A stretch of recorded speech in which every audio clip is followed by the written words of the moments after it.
Şaban ayı gəlir. Peyğəmbərimiz buyurur: "Lənnəhu yetəşə'əb fihi ərzaqul mu'minin." Elə bir aydır ki, ruzilər paylanır, bölünür bu ayda. Mənəvi, maddi ruzilər. Yağmağa başlayır. Qəbul edin. Necə qəbul edirsiniz? Zikirlə, orucla, dua ilə, ibadətlə, gecə münacatı və s. Peyğəmbər buyurur: "Şəbanu şəhri." Şaban mənim ayımdır. Rahimallah mən a'anəni alə şəhri. Allah rəhmət eləsin o kəsə ki, bu ayda mənə kömək edir. Kömək necə demək olar? Dilə bu ayın ən mühüm zikirlərindən biri salavatdır. Kim bu ayda Peyğəmbərin məhəbbəti ilə, ilahi rəhmətə, Allaha yaxınlaşmaq qəsdi ilə oruç tutsa, Allah ona xüsusi bir kəramət bəxş edər qiyamət günü inşallah. Kəramətli insanlardan olar. Peyğəmbər buyurur, kim bir gün oruç tutsa bu Şaban ayında nə olar? Behişt ona vacib olar. Olar ki, qəzaları var, müstəhəb oruç tutmasınlar. Mənim qardaşlarım, bacılarım, xanımlar, qəza oruclarınız varsa müstəhəbi tutmayın.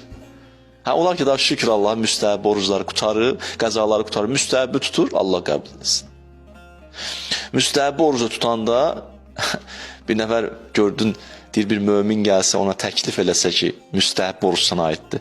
Orucu aç, o möminin deyir, sözün qəbul etdiyinə görə, orucu açdığına görə müstəhəb olsa, həm orucun tam savabı verilər, həm də o iman əhlinin ki, əlini geri qaytarmadın, həm də bu mənada Allah sənə savab verər. Peyğəmbər buyurur, kim bir gün oruç tutsa, behişt ona vacibdir. İmam Sadiq Səffana deyir, Səffan, ətrafı təşviq elə bu günlərdə oruç tutsun. Təkcə özünü tutma, ətrafı təşviq elə, ailəni təşviq edin. Dostlarımızı, xanımlar, bir digəri təşviq edin.